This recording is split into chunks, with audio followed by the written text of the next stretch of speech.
WWE column. Bray Wyatt could carry on the legacy of WWE legends Undertaker and Kane. It was back at Survivor Series 1990 when Bret Hart, Dusty Rhodes, Koko B. Ware and Jim Neidhart of the Dream Team waited with anticipation for Ted DiBiase's announcement about who will be joining him, the Honky Tonk Man and Greg Valentine in his $1 million team. DiBiase picked up the microphone to summon a mysterious 6 feet 10 inches, 320 pounds super heavyweight called The Undertaker, who quickly brought chills down the spine of every fan watching live at the Hartford Civic Center in Hartford, Connecticut as he demolished the Dream Team. 7 years later, Taker took on Shawn Michaels in a bloody encounter inside the first ever Hell in a Cell match at Bad Blood, in Your House. In the closing moments the lights went out and loud pyro got everyone off their seats as a masked super heavyweight in red was led to the ring by Paul Bearer to annihilate the dead man. WWE Chairman and CEO Vince McMahon was then a commentator and screamed through the top of his lungs,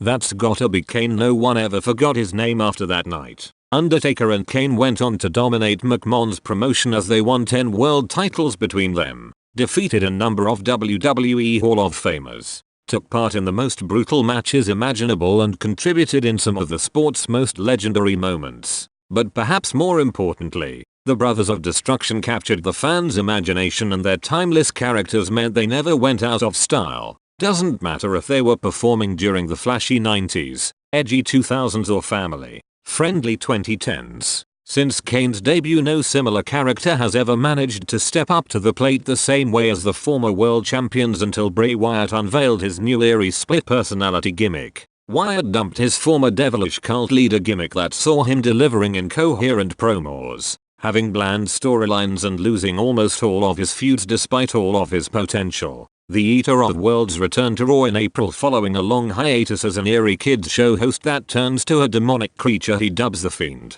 The fans watched the ex-WWE champion's creepy Firefly Funhouse episodes and it didn't take long for them to get hooked and anticipate the new persona's debut. Wyatt is now arguably the most interesting character in WWE today and also seems to have management by his side as he will take on Seth Rollins for the Universal Championship at Hell in a Cell on the 6th of October at the Golden One Center in Sacramento, California. Undertaker and Kane proved they were much more than two scary big guys in their glory years as they took part in some of the business' most brutal acts ever. For example, the dead man almost killed Mankind by throwing him off the top of a cell twice and Kane trapped his brother inside a coffin that he later set on fire. Wyatt has already started showing his sadistic side by torturing the likes of Rollins and Braun Strowman as well as legends such as Kurt Angle, Jerry the King Lawler and Mick Foley with the mandible claw. But he will have to do much more starting in his Hell in a Cell match, one of the most violent bouts in wrestling, where he will have to pull off something special,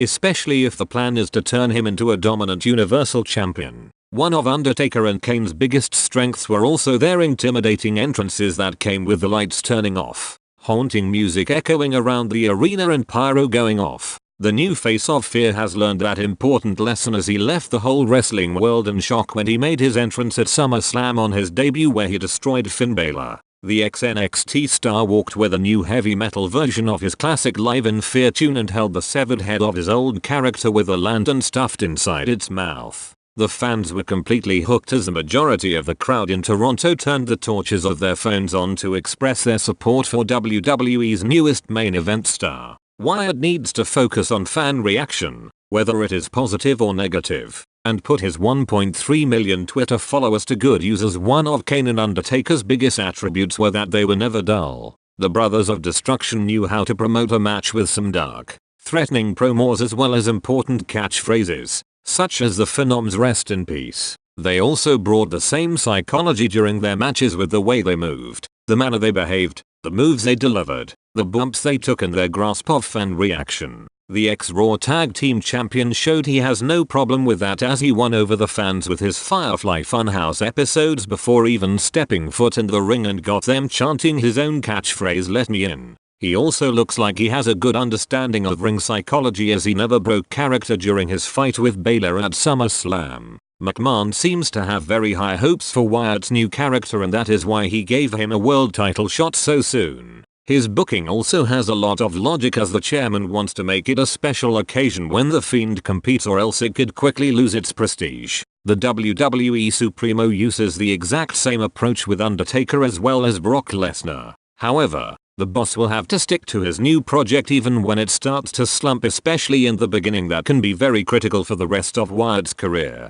An undefeated run, for example, could be a perfect idea. Wyatt is nowhere near Undertaker or Kane's level at the moment, but if he can make full use of his demonic as well as sadistic character and keeps focusing on psychology inside and outside of the ring, then he could turn into a worthy successor to carry on their legacy. A successful eerie gimmick in a family-friendly show is something not everyone can pull off, and the Raw superstar should stick to what brought him here. However, he shouldn't be afraid to take some risks with his character as well, as Undertaker stood out even when he changed into the American badass biker role and Kane covered new ground after he unmasked.